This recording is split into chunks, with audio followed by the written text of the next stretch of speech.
আল্লাহ রাব্বুল আলামিন বলছেন, ইন্নামাল মুমিনুনা আল্লাযীনা ইযা যুকিরাল্লাহু ওয়াজিলাত কুলুবুহুম।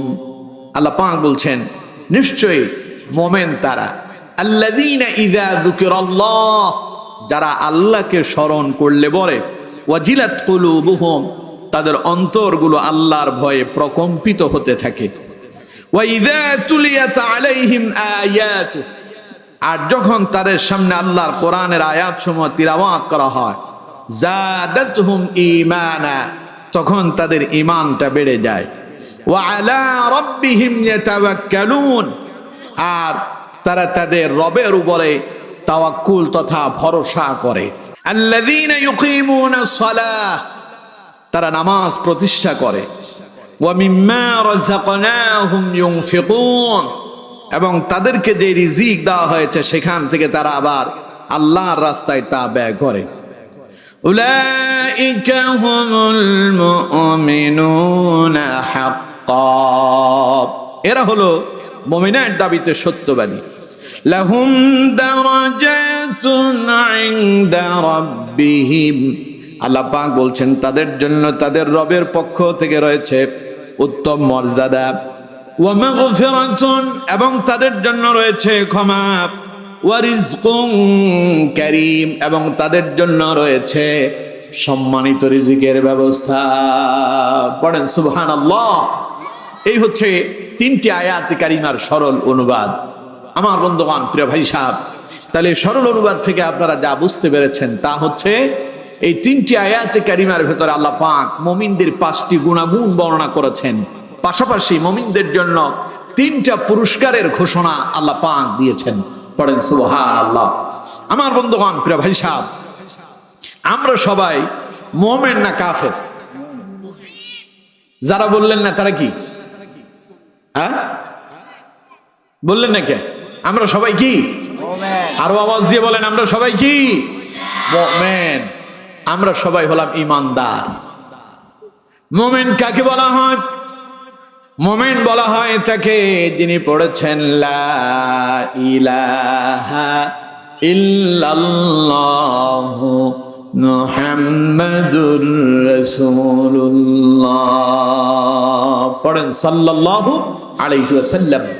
যে এই কালেমা মুখে উচ্চারণ করলো এবং অন্তরে বিশ্বাস করলো, কোরআনের ভাষায়, রাসূলুল্লাহর হাদিসের ভাষায়, ইসলামের ভাষায়, তারে বলা হয় মুমিন।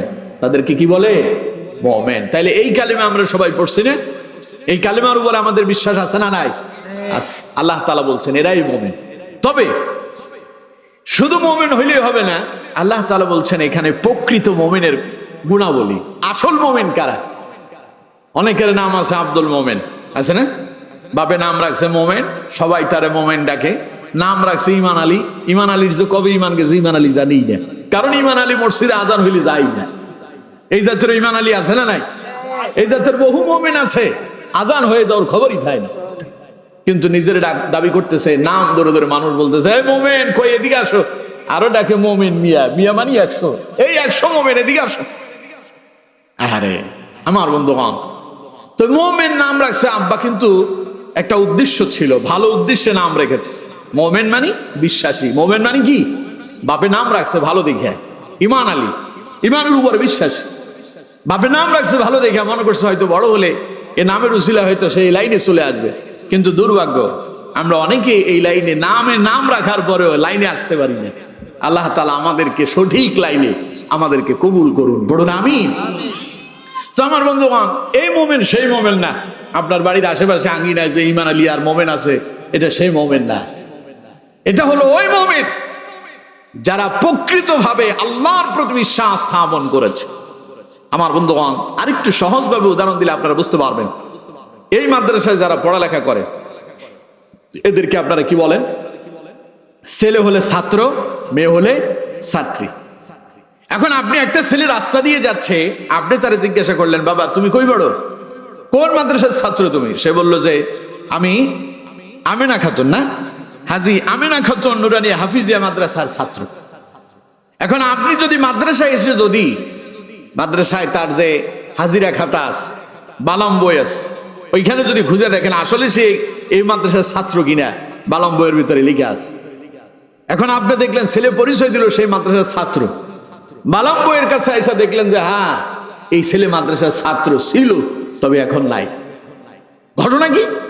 ঘটনা হলো সেই মাদ্রাসার সব রুলস মেনেই মাদ্রাসায় ভর্তি হয়েছে ঠিকই, তবে ঠিকমতো ক্লাসে আসে না, ঠিকমতো উপস্থিত থাকে না, পরীক্ষায় অংশগ্রহণ করে না। ফলে সেই মাদ্রাসার ছাত্র হওয়ার পরও নাম আছে, কিন্তু নামের উপরে লাল কালি দিয়ে একটা আপনার করস চিহ্ন মেরে দেওয়া হয়েছে, এটার নাম বাতিল হয়ে গেছে। তো এখন আমরা যারা ঈমান আনয়ন করেছি, আমরা পড়েছি লা ইলাহা ইল্লাল্লাহ মুহাম্মাদুর রাসূলুল্লাহ, পড়েন সাল্লাল্লাহু আলাইহি ওয়াসাল্লাম, এই কালেমা মুখে উচ্চারণ করলাম, অন্তরে বিশ্বাসও করলাম, কিন্তু কালেমার উপর ইস্তেকামত থাকলাম না। এই কালেমার কিছু দায়িত্ব আছে না? কথা বলে না কেন? আছে না নাই? ওই যে আমার আগে যিনি আলোচনা করছিলেন, পীর সাহেবের আগে একজন আলোচনা করছিলেন, উনি এই বিষয়গুলো অত্যন্ত চমৎকার ভাবে আপনাদেরকে বোঝানোর জন্য চেষ্টা করছিলেন যে ঈমান কারে কয়।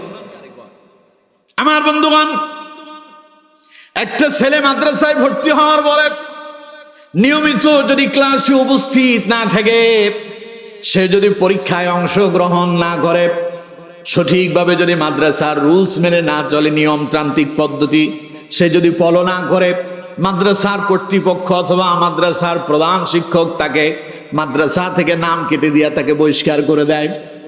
যদিও সে পয়সা দিয়া মাদ্রাসা থেকে ফরম ক্রয় করে এখানকার ছাত্র হয়েছিল, কিন্তু অনুপস্থিত থাকার কারণে, মাদ্রাসার আইন অমান্য করার কারণে তার ছাত্রত্ব যেমন বাতিল হয়ে যায়।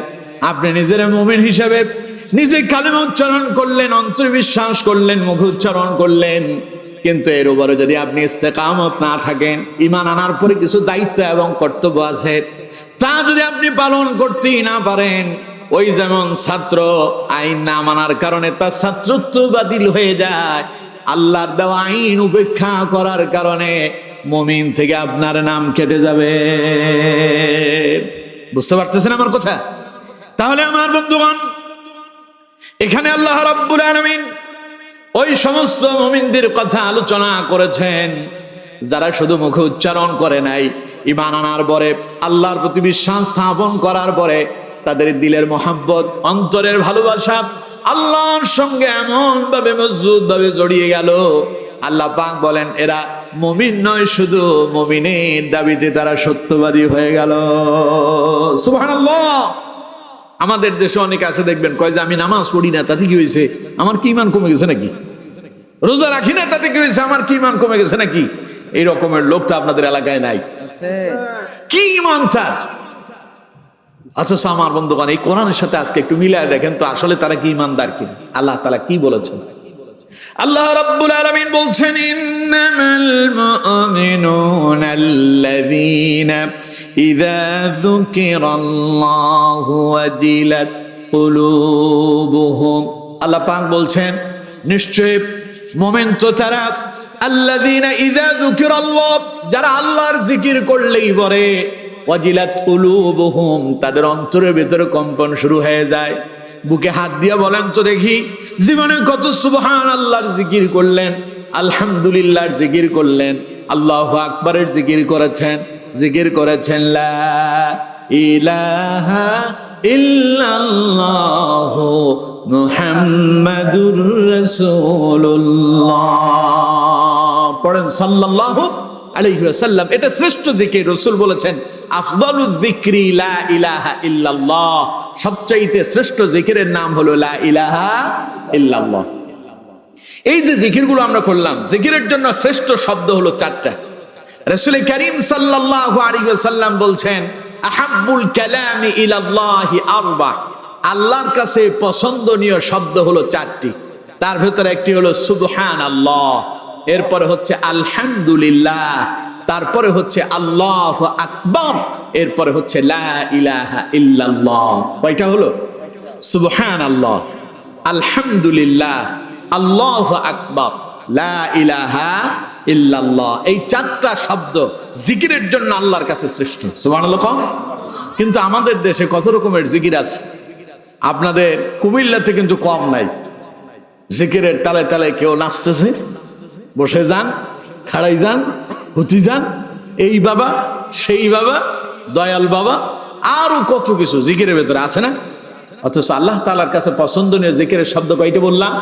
আচ্ছা, এখানে কি খাজা বাবা আছে? এখানে কি আছে বসে যান, খাড়াই যান, হুতি যান? আছে? কি আছে? সুবহানাল্লাহ, আলহামদুলিল্লাহ, আল্লাহু আকবার, লা ইলাহা ইল্লাল্লাহ। এগুলো শ্রেষ্ঠ শব্দ। জিকির করতেছে, কি বল? আল্লাহ ফেরেশতারা, দুই কাঁধে দুই ফেরেশতা আছে না, কিরামান কাতিবিন, যারা সম্মানিত লিখক। এদের দায়িত্ব হলো আপনি ভালো কাম করলে ডান কাঁধের ফেরেশতা লিখবে, আর আপনি মন্দটা করলে বাম কাঁধের ফেরেশতা লিপিবদ্ধ করবে।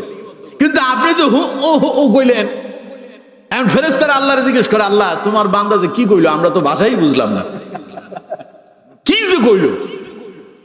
ডিকশনারি খুইলা সব শেষ করবে। ফেরেশতা কয় যে এটা খুঁজেই পাই না। কারণ হু উ বানান করা যাবে? বানান করতে পারবেন না? ইংলিশে পারবেন না, বাংলায় পারবেন না, আরবিতে পারবেন?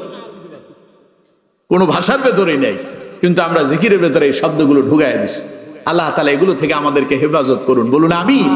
আল্লাহ আমাদেরকে সঠিকটা জানার, বুঝার, আমল করার তৌফিক দান করুন, বলুন আমিন।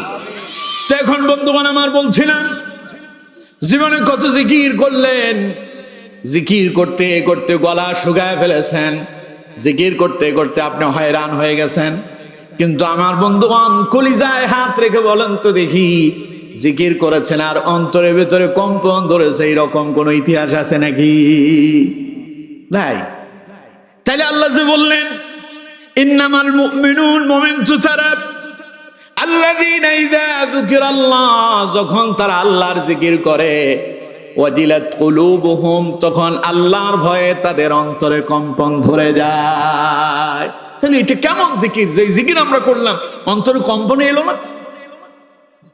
আমার বন্ধুগণ, প্রিয় ভাই সাহেব, মুহাদ্দিসে কারাম লিখেছেন, মুফাসসিরিনে কারাম এটার ব্যাখ্যা করতে গিয়ে বলেছেন, এখানে যে জিকিরের কথা বলা হয়েছে, জিকির শব্দের অর্থ হলো স্মরণ। জিকির শব্দের অর্থ কি? আল্লাহ পাক বলছেন, আল্লাযীনা ইযা যুকিরাল্লাহ, মুমিনরা যখন আমার স্মরণ করে, ওয়াজিলাত কুলুবুহুম, তখন তাদের অন্তরগুলো আমার ভয়ে কেঁপে ওঠে। আমার বন্ধুগণ, এই স্মরণটা সাধারণ কোনো স্মরণ নয়। মুহাদ্দিসিনে কারাম লিখেছেন, মুফাসসিরিনে কারাম লিখেছেন, এই স্মরণটা হলো কিয়ামত দিবসে আল্লাহর সামনে দণ্ডায়মান হওয়ার স্মরণ। আমরা সবাই একদিন মরে যাব। এই পৃথিবীতে আমরা কেউ চিরকাল থাকতে পারবো না। আমরা কেউ চিরকাল থাকার জন্য এই পৃথিবীতে আসিনি। আমাদের পূর্বে যারা এসেছেন তারাও বিদায় হয়েছেন। সুতরাং আমরা ওই পৃথিবীতে থাকতে পারবো না, আমাদেরকে বিদায় নিতে হবে। আমার বন্ধুগণ, এখন যদি আপনি মরে যান, আগামীকাল আপনারে কবরে রেখে আসা হবে, ঠিক কিনা? আপনজন কেউ আপনার কবরে যাবে না। সন্তান বলবে না, বাবারে বড্ড ভালোবাসি, একাকি কবরে রেখে যাব না। আব্বারে কবর দিবা, আব্বা একাকি কেমনে কবরে থাকবে, আমারও সেখানে রেখে যাও, বলবে নাকি? প্রাণের স্ত্রী, যে স্ত্রীর জন্য আপনি এত ভালোবাসা, মহব্বত, প্যার দিয়েছেন, সোহাগ দিয়েছেন, যে স্ত্রীকে, আমার দেশে এমন অনেক সন্তান আছে, সুন্দরী স্ত্রী পাওয়ার পরে আব্বা আম্মা তার কাছে বিষাক্ত হয়ে যায়, আছে না নাই? অসংখ্য আছে এমন। সুন্দরী স্ত্রী পাওয়ার পরে মা বাবাকে বৃদ্ধাশ্রমে রেখে আসে, আর আনন্দে স্ত্রী নিয়ে বসবাস করে। মায়ের কথাগুলো তার কাছে বিষাক্ত মনে হয়, বাবার কথা শুনতে পারে না। আব্বারে ডাকে বুড়িয়া, মারে ডাকে বুড়ি, শ্বশুরকে ডাকে আব্বু জান, শাশুড়িকে ডাকে আম্মা জান। এই রকমের সন্তান আমাদের দেশে আছে না নাই? সামান্য একটা স্ত্রী পাওয়ার পরে আব্বা আম্মা আপনার কাছে বিষাক্ত হয়ে গেল। এখন মা বাবাকে আপনার আর ভালো লাগে না, আব্বা আম্মারে আপনার আর পছন্দ হইতেছে না। স্ত্রীরে এত ভালোবাসেন, আপনি মরেন ওসিয়ত করে যাবেন স্ত্রীরে, তোমার জন্য মা বাবাকে বিসর্জন দিলাম, আব্বা আম্মা দুইজনকে বৃদ্ধাশ্রমে রেখে এসেছি, আমি ঘর থেকে আলাদা হয়ে গিয়েছি। আব্বা এখন ভ্যান চালাতে পারে না, রিক্সা চালাতে পারে না, কামাই করতে পারে না, রাস্তায় রাস্তায় ভিক্ষা করে। এরকম বাবা মাও আছে না নাই? গত মাসে আমি একজনকে জিজ্ঞাসা করলাম, আমি গ্যাস নেওয়ার জন্য পাম্পে গিয়েছে। তো একজন বৃদ্ধ দেখলাম যে ভিক্ষা করতেছে। বললাম যে বাবা এদিকে আসেন। আসলো। আপনার কি ছেলে মেয়ে নাই? কই যে আছে। তো থাকলে আপনি ভিক্ষা করতেছেন কেন? ওরা কামাই করে না? হুজুর কামাই করে, কিন্তু এখন আমারে আর দেখে না। এখন আমরা স্বামী স্ত্রী দুইজন তাদের কাছে শত্রু হয়ে গেছে। এখন আমাদেরকে সহ্যই হয় না। ওই যে সুন্দরী একটা বউ পাইছে, এখন ওইটা আপন হয়ে গেছে।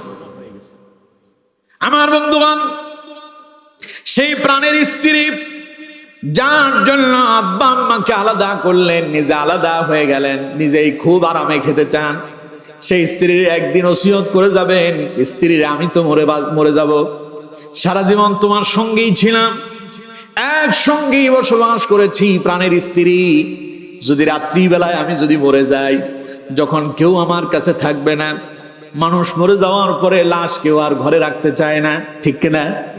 আপনি এখন মরে যাবেন, দেখবেন আপনার লাশ ঘরের উঠানে রাখা হবে, ঘরের ভেতর পর্যন্ত ঢুকানো হবে না। ঘরের ভেতরে যদি মরে যান, কত তাড়াতাড়ি বের করা হয় সেই চিন্তা অস্থির হয়ে যাবে।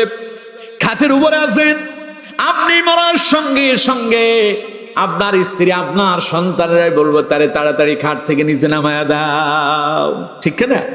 এগুলো কি ভুল বলতেছি? আপনাদের এলাকায় তো হয় না, এরকম হয় না? সুতরাং বন্ধুগণ আমার, প্রাণের স্ত্রীকে বলবেন, স্ত্রী আমি যদি মরে যাই, মরার পরে একটা রাত তোমার পাশে আমারে রেখে দিবা, একটা রাত দুইজন একসাথে ঘুমাবো, যদি আমি কথা বলতে পারবো না, আমার কানের পাশে বসে বসে ওই যে প্রথম ফুল সজ্জার রাতে আমি যেমন কথা বলেছিলাম, আজ তুমি আমাকে কিছু কথা শোনাবা, একা একা দুইজন। দেখবেন আপনার স্ত্রী কি জবাব দেয়। আমার বন্ধুগণ, আপনি আপনার স্ত্রীর পাশে মরে গেলেন, স্ত্রী যখন বুঝতে পারবে আপনি ইন্তেকাল করেছেন, লাফঝাপ দিয়ে আপনারা ছুঁয়ে তাড়াতাড়ি ঘর থেকে বের হয়ে আত্মীয় স্বজনরে ডাকবে, কে কই আছো, চিৎকার মেরে কান্না করবে, লোকজন হাজির হয়ে যাবে, জিজ্ঞাসা করবে কান্না করো কেন, বলবে ঘরে গিয়ে দেখো মনে হয় যে সকিনার বাপ আর বেঁচে নাই, ঠিক কিনা? আমার বন্ধুগণ, চার মানে মরার খবর শোনার সঙ্গে সঙ্গে প্রাণীর স্ত্রী দূরে সরে যাবে। আমার বন্ধুগণ, এবার চিন্তা করেন, আপনি মরার পরে স্ত্রী আপনার সঙ্গে এক মুহূর্ত অতিবাহিত করতে চাইবে না। মরার পরে সন্তান বলবে না আব্বার কবরের পাশে আমারে রেখে আসো, তার মানে একাকী আপনাকে আপনার কবরের ভিতরে থাকতে হবে, কেউ আপনার সঙ্গে যাবে না, কেউ আপনার সঙ্গে থাকবে না। যেই দিন কেউ আপনার আপন হবে না, সেই দিন আপন হবেন একজন, তিনি কে? ওই আল্লাহকে আপন করার জন্য দুনিয়ায় থেকে আমলের জিন্দেগি তৈরি করতে হবে।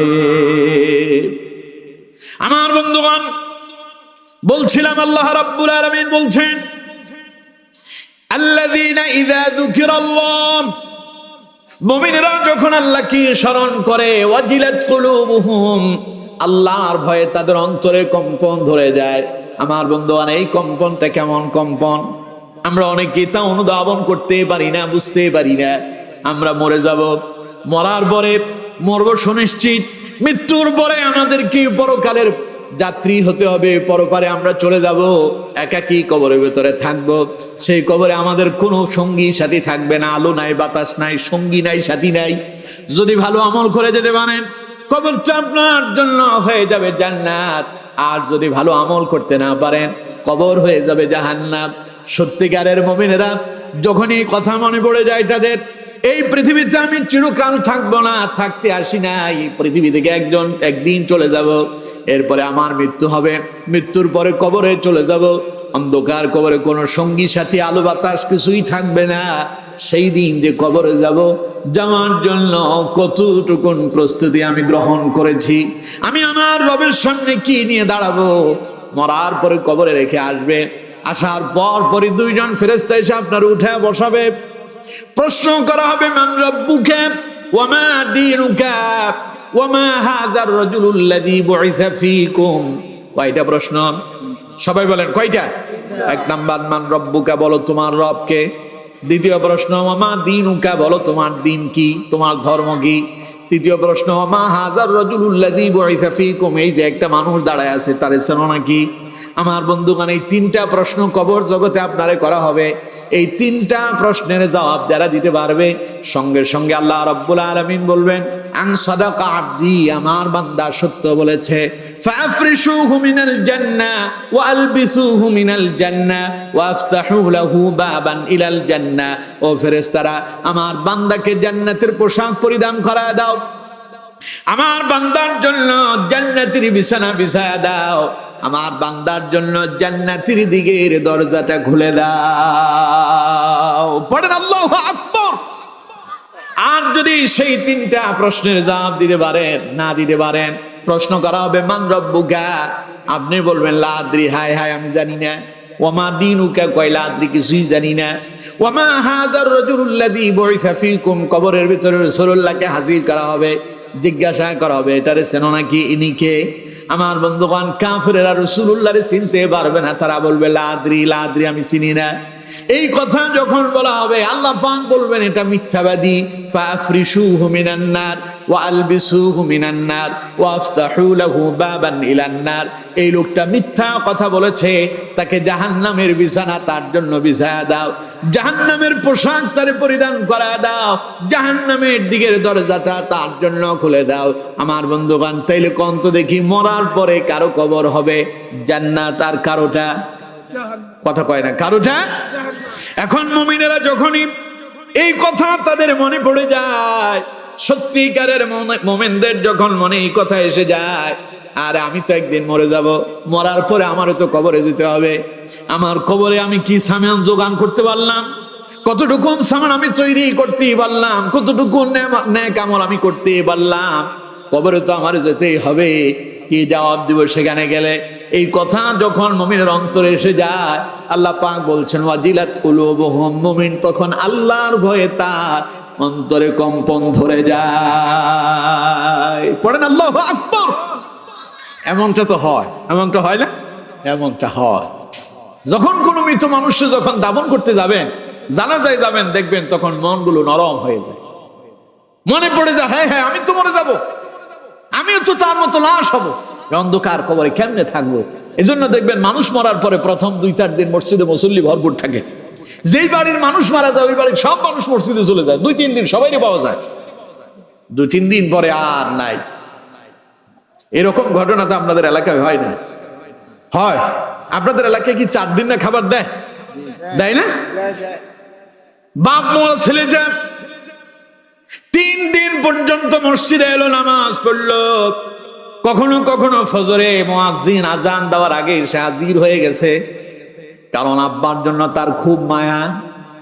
ও আয়েশা নামাজ আদায় করতেছে, 4th দিন আত্মীয় স্বজনদেরকে দাওয়াত দিল, এলাকার লোকজনদেরকে দাওয়াত দিল, 4th দিন একটা খাবারের আয়োজন হলো। সেই খাবারের আয়োজন করতে গিয়া যখন জোহরের আজান হয়ে গেল, মেহমানদারি করতে করতে তিনি জোহরের নামাজে আসতে পারলেন না। আসর গেল মসজিদে নাই, মাগরিব গেল মসজিদে নাই, এশা গেল মসজিদে নাই। গত 3 দিন বাভারা ছেলেটা যে মসজিদে এলো, আজ সে মসজিদ থেকে আবার পালায়া গেল। ভুল বললাম না? ঠিক বললাম? তাইলে এই ঘটনা কেন ঘটতেছে? মসজিদে যায় ভয়ে, ঘরের ভিতরে আজরাইল ঢুকছে, মালাকুল মউত আসছে, ঘরটা চিনে ফেলেছে, কেমনে ঘরের ভিতরে থাকবো, তাই মসজিদে যায়। 4th দিন আত্মীয় স্বজন ঘরের ভিতরে আসছে, ওর ভিতরে একটা শক্তি আসছে, সাহস আসছে। মানুষ যখন একাকী রাত্রিবেলায় হাতে ভয় পায়, সাথে একজন সঙ্গী পাইলে ভয় কেটে যায়, ঠিক কিনা? ও চিন্তা করতেছে এই ঘরের ভেতরে গত 3 দিন একাকী ছিলাম, আজ তো আত্মীয় স্বজন অনেক আসছে, অসুবিধা নাই, সব ভয় কেটে গেছে, সবাই এসে তারা অভয় দিল, টেনশন করিস না, বাপ মরছে কি হয়েছে, আমরা এই দিক থেকে একজন তারে অভয় দিল, ওই দিক থেকে একজন দিল, টেনশন করিস না, আমরা তো আছি। ভয় কেটে গেল। 3 দিন পর্যন্ত মসজিদে গেল যেই ছেলে, 4th দিন আর মসজিদে নাই। বাড়ির লোকজন 3 দিন মসজিদে গেল, এরপর মসজিদে নাই। ঘটনা হলো এই, গত 3 দিনে যে বাড়িতে মালাকুল মউত 3 দিন আগে আসছিল, এটাতে সবার একটা ভয় ঢুকছিল, আমাকে মরা লাগবে, এই ভয় যদি মরে যায়, এই ভয়ে সবাই মসজিদে যায়। কিছুদিন পরে ভয় আর অন্তরে থাকে না, তা চলে যায়। এমনও আছে মানুষ মাটি দিয়া কবর থেকে এই মাত্র মাটি দিয়ে আসছে, মোবাইলটা খুইলা ফেসবুকে ঢুকে ও সিনেমা দেখতেছে, আছে না এরকম? গান শুনতেছে, আছে না নাই? তাহলে বুঝেন তো মানুষের অন্তরের ভেতরে আল্লাহর ভয় আছে নাই? আল্লাহ তাআলা বলছেন মুমিন যেমন হবে না, মুমিন কবরের কথা শুনলেই তার অন্তরে ভয় আসবে, মৃত্যুর কথা মনে আসলেই তার অন্তরে ভয় এসে যাবে, কম্পন শুরু হয়ে যাবে। কিয়ামত দিবসে আল্লাহর সামনে আমাদের সকলকে দণ্ডায়মান হতে হবে কি হবে না? কথা কয় না। কিয়ামতের দিন আল্লাহর সামনে দাঁড়ানো লাগবে কি লাগবে না? এই দুনিয়ায় কি শেষ? এখানে যা যা করে যাচ্ছে কিয়ামতের দিন এগুলোর হিসাব দিতে হবে পুঙ্খানু ভাবে, একটাও বাদ যাবে না। আপনারা সবাই আয়াতগুলো পারেন। فَمَن يَعْمَلْ مِثْقَالَ ذَرَّةٍ خَيْرًا يَرَهُ وَمَن يَعْمَلْ مِثْقَالَ ذَرَّةٍ شَرًّا يَرَهُ। আল্লাহ রাব্বুল আলামিন বলছেন, দুনিয়ার মানুষেরা কিয়ামতের দিন তোমরা যখন আল্লাহর সামনে দাঁড়াবে, দুনিয়ায় যত ভালো কাজ করছো, ফামান ইয়ামাল মিসকালা যাররাতিন খায়রান ইয়ারা, অনুবালি কণা পরিমাণ যদি ক্ষুদ্র থেকে অতি ক্ষুদ্র যদি কোনো ভালো কাজ করো, কিয়ামতের দিন তা তোমার সামনে যিনি উপস্থাপন করে দেখাবেন তিনি কে? ওয়ামান ইয়ামাল মিসকালা যাররাতিন শাররান ইয়ারা, অনুবালি কণা পরিমাণ ক্ষুদ্র থেকে অতি ক্ষুদ্র যদি কোনো মন্দ কাজ করো, কিয়ামতের দিন তা তিনি তোমার সামনে দেখা দেবেন তিনি কে? আমরা তো ছোট গুনারে গুনাই মনে করি না। অনেকে বলবে যে হুজুর ছোট গুনাহ কি? আমরা জানি নামাজ না পড়া বড় গুনাহ। নামাজ না পড়াটা, নামাজ ছেড়ে দেওয়াটা ছোট গুনাহ না বড় গুনাহ? কোন গুনাহ? গুনাহ কবিরা। আপনারা বলেন না কবিরা গুনাহ? কাবীর শব্দের অর্থ হলো বড়।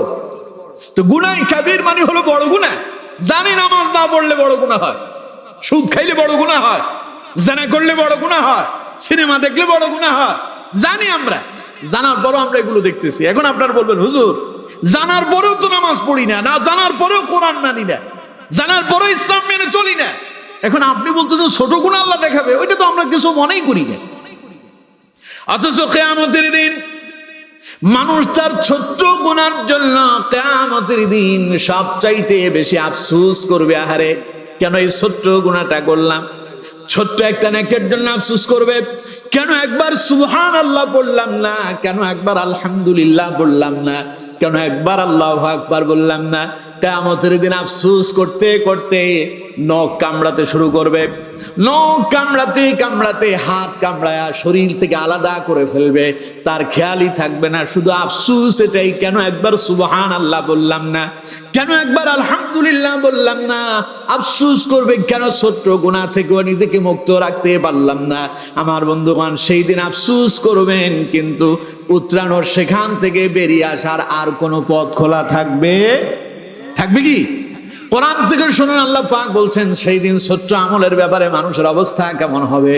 আল্লাহ পাক বলছেন ওয়াউদিআল কিতাব ফাতারাল মুজরিমিনা মুশফিকিনা মিম্মা ফীহি ওয়া ইয়াকুলুনা ইয়া ওয়াইলাতানা ما لهذا الكتاب لا يغادر صغيرة ولا كبيرة إلا أحصاها ووجدوا ما عملوا حاضرا ولا يظلم ربك أحدا। পড়েন আল্লাহু আকবার। আমার বন্ধুগণ, আল্লাহ রাব্বুল আলামিন বলছেন ওয়াউদিআল কিতাব, নবী সেই দিন দেখতে পাবেন মানুষের সামনে যখন আমলনামা কিতাব আকারে উপস্থাপন করা হবে। ফাতারাল মুজরিমিনা মুশফিকিনা মিম্মা ফি, কতগুলো চেহারা হবে চিন্তাগ্রস্ত, হতাশাগ্রস্ত, টেনশনগ্রস্ত হবে, কপালের ভেতরে চিন্তার ভাঁজ পড়ে যাবে। ওরা তাদের আমলনামা দেখে বলবে ইয়া ওয়াইলাতানা মা লিহাযাল কিতাব, এ আবার কেমন কিতাব? লা ইউগাদিরু সাগীরাতান ওয়ালা কাবীরাতান ইল্লা আহসাহা, জীবনে ছোট আর বড় যা করেছি কোনো কথাই তো বাদ গেল না। বড়টা তো আছে, সঙ্গে ছোটটাও আছে, জীবনে ভালো আর মন্দ যা করলাম, ছোট আর বড় সব তো এখানে লিপিবদ্ধ হয়ে গেছে। এটা আবার কেমন কিতাব বুঝি কোনোটা বাদ দেওয়া হলো না। সেই দিন মানুষ আফসোস করবে, কিন্তু আমার বন্ধুগণ সেই দিন মানুষ পালানোর জন্য কোনো পথ খুঁজে পাবে না। আল্লাহ রাব্বুল আলামিন বলছেন সেই দিন অবিশ্বাসীরা বলবে ওয়া ইয়াকুলুল কাফিরু ইয়া লাইতানি কুনতু তুরাবা। আরে যদি মাটিটা ফেটে যেত তাহলে মাটির ভেতরে ঢুকে যেতাম, আমি কেন মাটি হয়ে গেলাম না। সেই দিন আফসোস করা ছাড়া আর কোনো পথ খোলা থাকবে না। আমার বন্ধুগণ সত্যিকারের মুমিনেরা যখন এই আয়াতগুলো যখন তাদের স্মরণে এসে যায়, কিয়ামত দিবসের কথা যখন তাদের মনে পড়ে যায়, যেই দিন সমস্ত আমল তাদের সামনে পুঙ্খানুপুঙ্খানুভাবে উপস্থাপন করা হবে, সবকিছু তাদেরকে দেখানো হবে। যেই দিনের কর্তৃত্ব ব্যক্তিত্ব সবকিছু একজনের হাতে থাকবে। বলেন তো দেখি তিনি কে? সেই দিনের একচ্ছত্র মালিক কে হবে?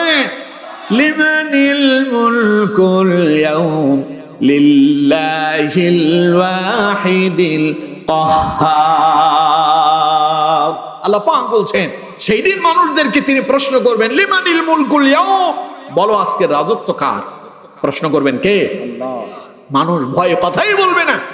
তাফসীরের ভেতরে এসেছে মানুষ ভয়ে সবাই খামোশ হয়ে পড়ে থাকবে, মাথা উপরের দিকে উঠাবে না, ভয়। আল্লাহ বলবেন বলো লিমানিল মুলকুল ইয়াউম, আজকের রাজত্ব কার? ও বিশাল বিশাল দেশের প্রভাবশালী ক্ষমতাধর রাষ্ট্রের মালিকেরা, ডোনাল্ড ট্রাম্প কই? রাশিয়ার প্রেসিডেন্ট ভ্লাদিমির পুতিন কই?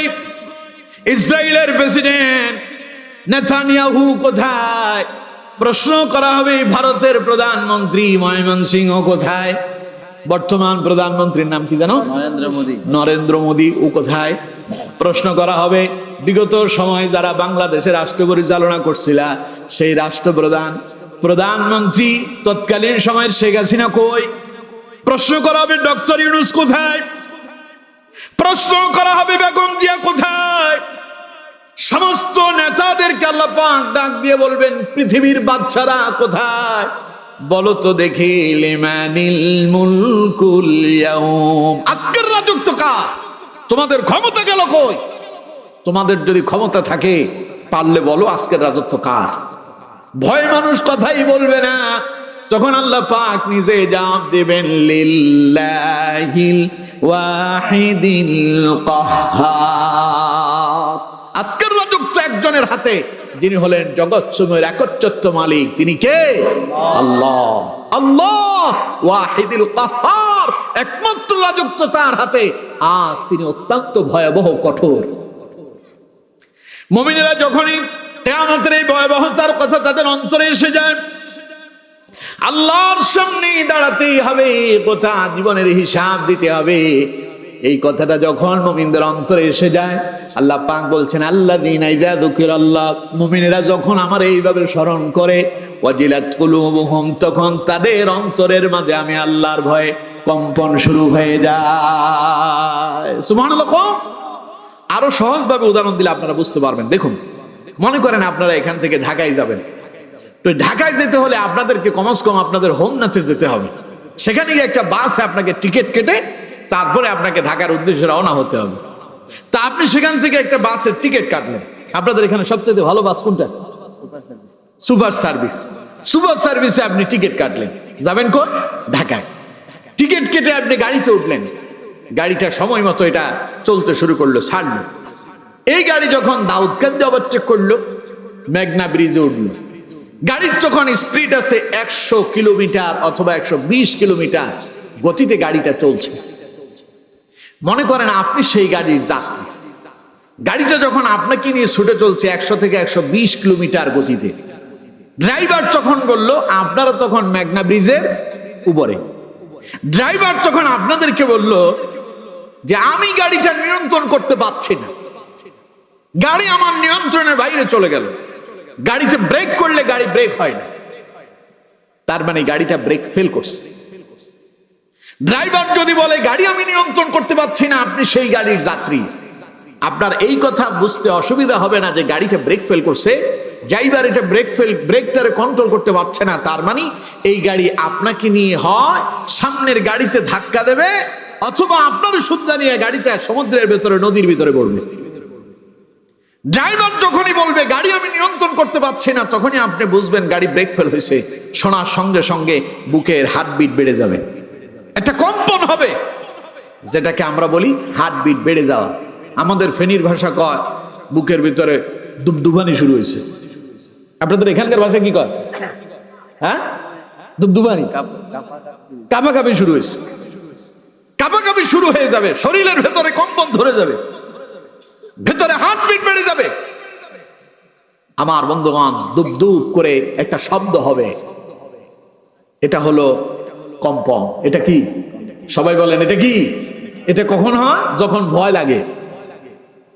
কারণ আপনি জানেন গাড়ি ব্রেক ফেল করছে, এটা যদি সমুদ্রে পড়ে আপনি কি বাঁচবেন না মরবেন তার কোনো গ্যারান্টি নেই।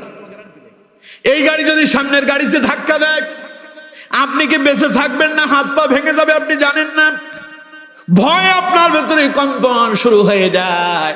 আল্লাহ পাক বলছেন সত্যিকারের মুমিনেরা এমনই, গুনাহের কাজের দিকে যেতে লাগলেই যখন তাদের মনে পড়ে যায় মরে যাব, আমি যে গুনার কাজ করতেছি, কিয়ামতের দিন কি জবাব আল্লাহর কাছে দেব, এই কথা মনে আসলেই গাড়িতে থাকা যাত্রী যখন শুনলো গাড়ি ব্রেক ফেল করছে, তার যেমন বুকের ভেতরে একটা কম্পন শুরু হয়ে যায়, সত্যিকারের মুমিনের অন্তরের ভেতরে এইভাবেই কম্পন শুরু হয়ে যায়।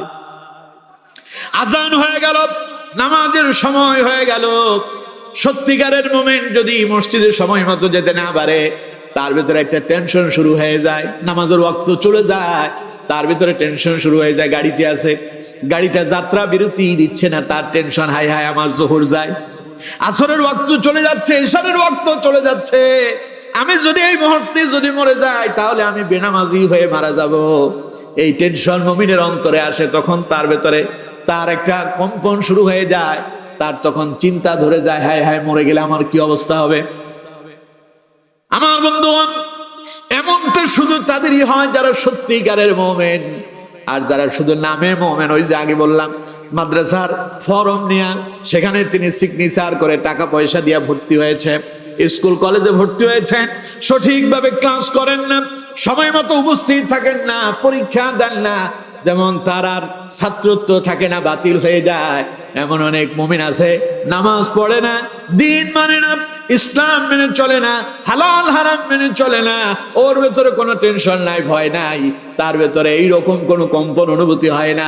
আরেকটা ছেলে মাদ্রাসায় পড়ে, যখনই বলা হলো স্কুলে পড়ে, যখনই তারে জানানো হলো আগামী মাসে তার পরীক্ষা, পরীক্ষার কথা শুনলেই তার একখান ভয় অন্তরে এসে যায়। পরীক্ষা সামনে আসতেছে বলে যদি ভালো রেজাল্ট করতে না পারে সম্মান যাবে, ইজ্জত যাবে, এই কথা শুনলে ছাত্রদের মনের ভেতরে একটা ভয় আসে, ঠিক কিনা? কথা কয় না, ঠিক কিনা? এইরকম আমার বন্ধুগণ, সত্যিকারের মুমিন নামাজ যখন ওয়াক্ত চলে যায়, সময় মতো নামাজ না পড়লে তার ভয় লাগে, অন্তরে কম্পন ধরে যায়, গুনাহের কাজের দিকে যেতে পারে না, তার ভেতরে ভয় এসে যায়। একদিকে গান বাজনা হচ্ছে, সেই গান বাজনা দেখলে তার ভয় হয়, না জানি বিপদ আসে নাকি। সত্যিকারের মুমিন এমনই হয়, যখনই তার মনে পড়ে যায় তাই আমাদের দিন, আমাকে তো আমার আল্লাহর সামনে দাঁড়াতে হবে, আমারে তো কবরে যেতে হবে, আমি যে কবরে যাব আল্লাহর সামনে দণ্ডায়মান হব, কি নিয়ে দণ্ডায়মান হব, কি জবাব দেব আল্লাহর কাছে, এই কথা যখন মুমিনের অন্তরে আসে, মুমিনের অন্তরে তখন কম্পন ধরে যায়। আল্লাহ পাক বলেন এমন কম্পন অনুভব হয় যাদের, সত্যিকারের মুমিন আল্লাহর দরবারে বিবেচিত হয়েছে তারা। পড়েন সুবহানাল্লাহ। এই রকম যদি আপনার ভেতরে যদি আসে, এতক্ষণ যে কথা বললাম, কারো যদি ভেতরে যদি এটা এমন ভাবে আসর করে, হায় হায় আমিও তো মরবো, কি জবাব দেব আল্লাহর কাছে, ভেতরটাতে যদি এখন একটু কম্পন হয়, টেনশন হয়, হার্টবিট বেড়ে যায়, বুঝবেন আপনি সত্যিকারের মুমিনের ভেতরে ঢুকে পড়ছেন।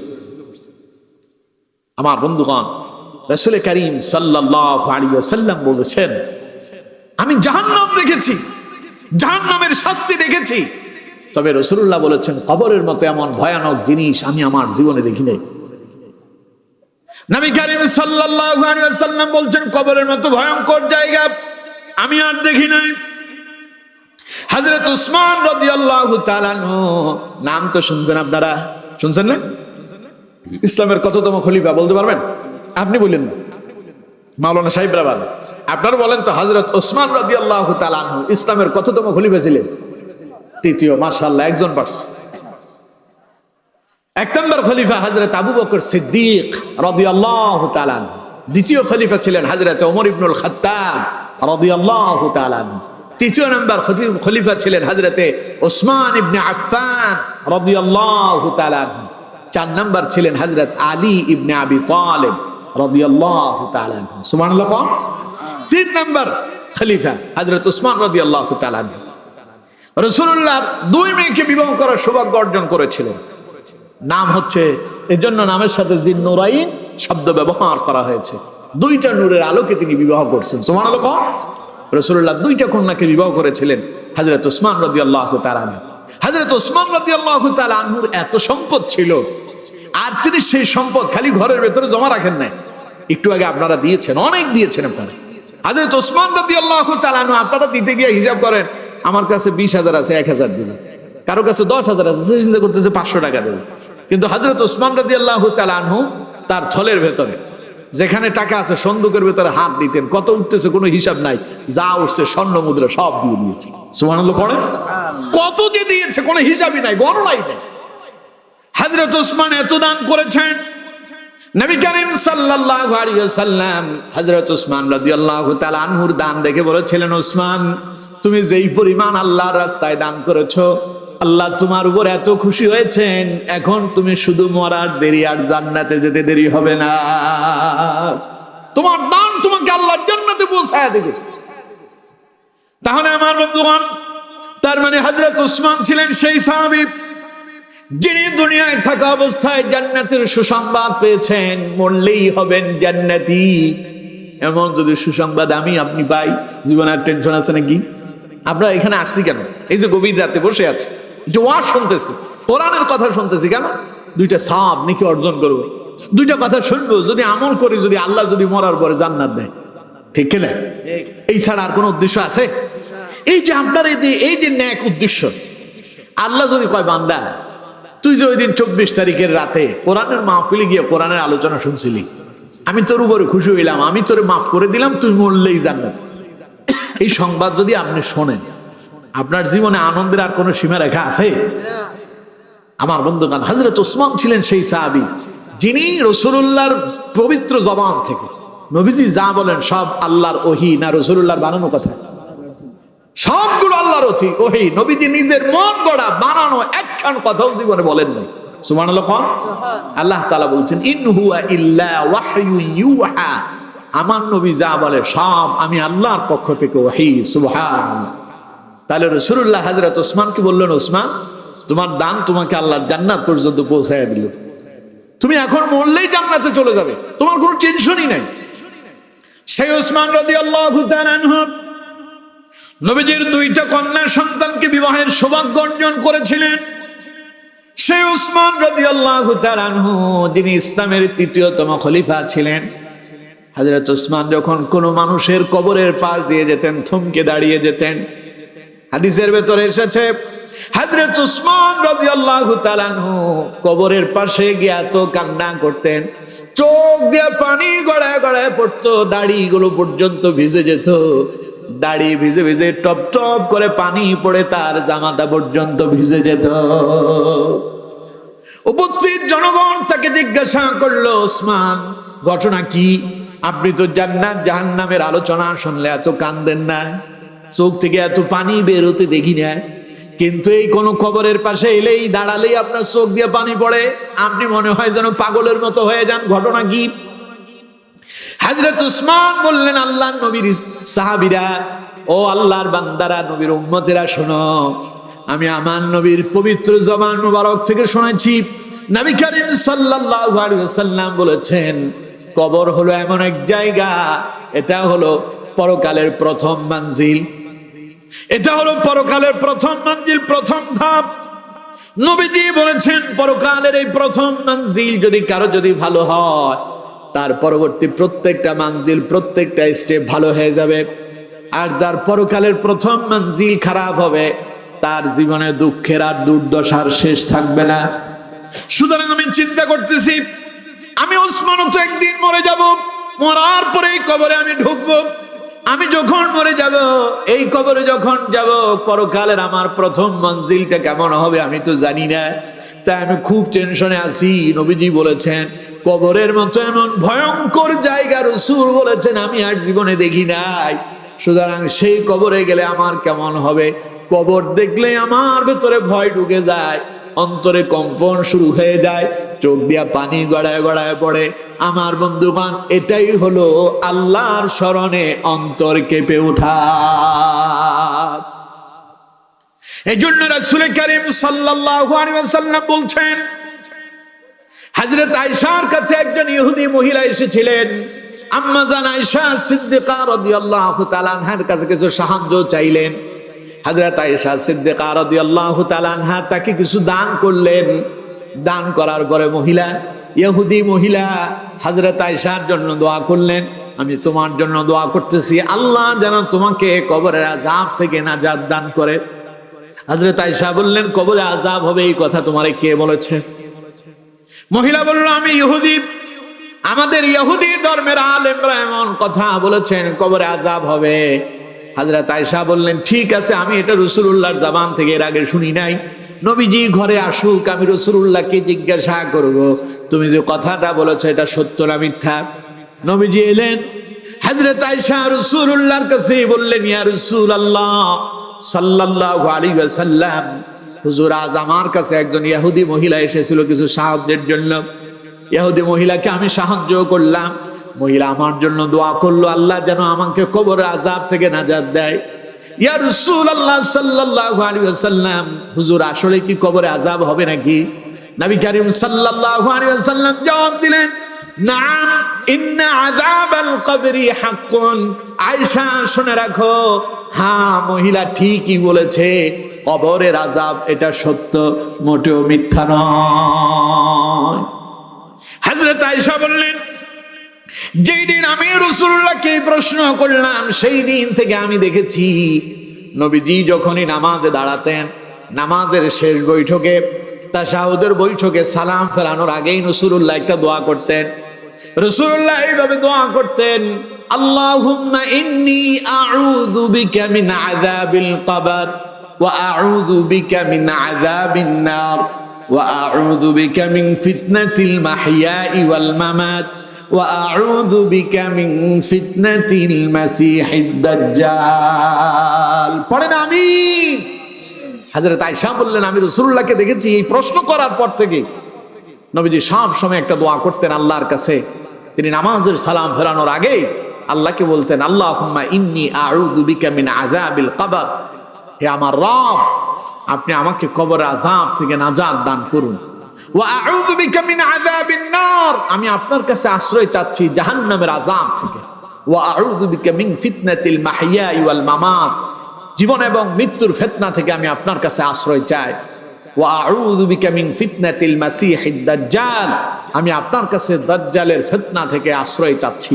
আমার বন্ধুগণ, নবীর জীবনে কোনো গুনাহ আছে? নবীজির কবরে কোনো শাস্তি হবে? নাউজুবিল্লাহ। নবীরা হলেন মাসুম, নিষ্পাপ, নবীদের জীবনে কোনো গুনাহ নাই। আল্লাহু আকবার। অথচ সেই নবী আল্লাহর কাছে দোয়া করতেছে, আল্লাহ কবরের আযাব থেকে আশ্রয় চাই, জাহান্নামের আযাব থেকে আশ্রয় চাই, জীবন মৃত্যুর ফিতনা থেকে আশ্রয় চাচ্ছি, দাজ্জালের ফিতনা থেকে তোমার কাছে আশ্রয় কামনা করছি। চিন্তা করেন, এই দোয়া যদি রাসূলুল্লাহ করে, এই দোয়া আমাদের সকলের জীবনে প্রয়োজন আছে না নাই? আরো জোরে বলতে হবে, আছে না নাই? অথচ নবীর জীবনে কোনো গুনাহ নাই, কোনো হিসাব নাই, বরং কিয়ামতের দিন যখন সব নবীরা কথা বলবেন না আল্লাহর ভয়ে, সেই দিন মুহাম্মদ সাল্লাল্লাহু আলাইহি ওয়াসাল্লাম আল্লাহর দরবারে বান্দাদের জন্য, নবীর উম্মতদের জন্য তিনি সুপারিশ করবেন। সুবহানাল্লাহ। সুতরাং বন্ধুগণ আমার, কবরে আযাব হবে, এটা সত্য, এটা 100% সত্য, কোনো ভুল নাই। এরপরে এই আযাবের কথা যখন মুমিনদের অন্তরে আসে, ওয়াজিলাত কুলুবুহুম, আল্লাহ তাআলা বলেন তখন তারা আল্লাহকে ভয় করে, হায় হায় মরে যাব, কবরে গেলে নাজারি কি হবে, কিয়ামতের দিন আমি আল্লাহর সামনে যে দাঁড়াবো আমার অবস্থা কি হবে।